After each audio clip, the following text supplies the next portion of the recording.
много. Във втората,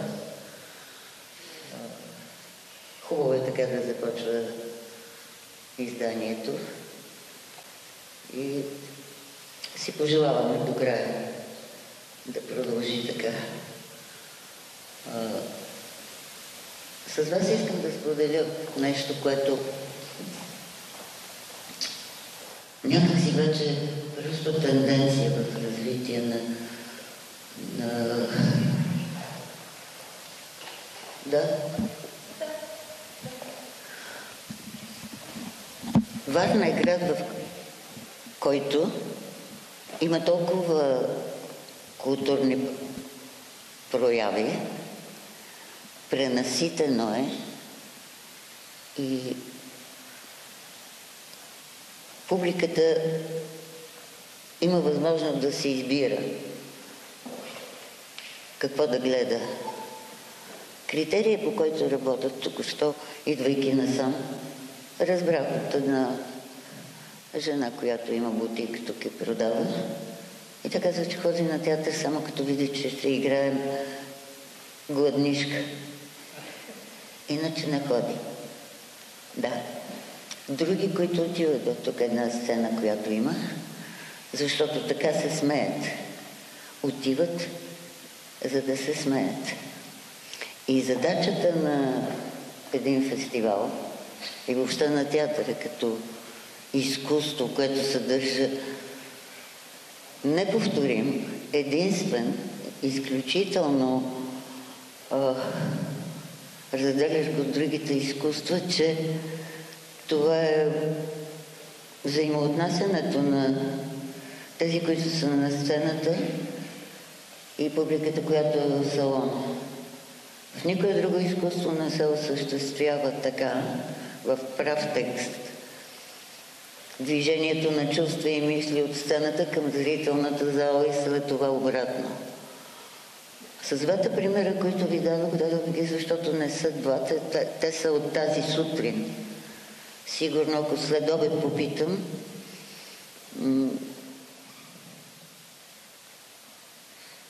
ще се появят и други мои колеги, които са телевизионни звезди и имат съответните предавания. Едни участват в това, за да се смеят хората, а други с претенцията, че нещо научава публиката, но най-вече за Сашко и за Милица. Питам се как бихме продължили ние. Тоест, лично за нас като фестивал, как се усложнява задачата да привличаме публика. Не, че нямаме, имаме, продават се представленията, не се оплаквам, но смисъла на фестивали да обменят всичко, което се раздвижва в театралното изкуство, което установява връзки с действителността по особен начин. Нещо, което може да ни включва най-вече в енергията ни на общност. Това е място, в което като влезе публиката в салона, се усещаме като общност. Стоиме 2 часа един до друг. И заедно реагираме. Заедно някак си се чувстваме не мога да кажа смели, защото е някак си спекулативно. Но усещането, че не съм сам, а съм с толкова хора, които усещат като мен, мислят като мен, е успокояващо. Аз и до сега, като вляза на театрално представление, се чувствам много, много удовлетворена, много спокойна. Заради това, че тревогите ми някак не са само мои. Всички реагират на тревожните ситуации, идвайки от сцената като мен. И това е много важно. Мисля си аз, вие ще кажете, ако искате дали е така. Остава едно от малкото места, които въобще ние като нация съществуваме, като общност.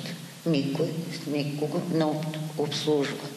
Обслужването се е свело до това опонентът ти, този, който ти е неприятен и несимпатичен, да бъде обруган брутално и ако може така завинаги, с думи да му бъде отрязана главата. И обикновено хора от театъра, особено ако са известни, попадат в тази категория и в едни вестници.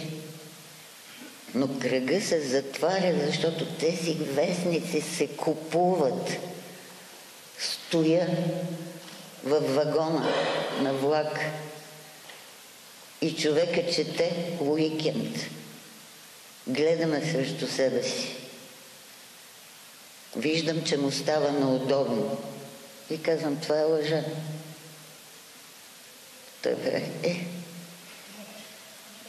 Не, може да не е, ама пише.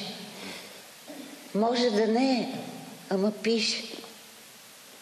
Какво значи това? Ние сме нация, която иска да бъде лъгана ли? Може да не е така, ама...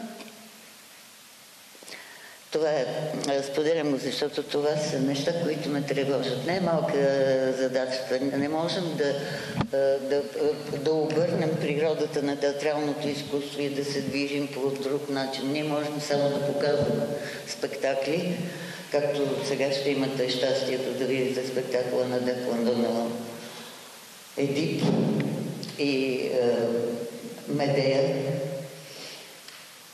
защото те са показател на това как е търсено общуването между актьорите, изпълняващи ролите в тези произведения, общуват и присъстват в тясно пространство, заедно с публиката.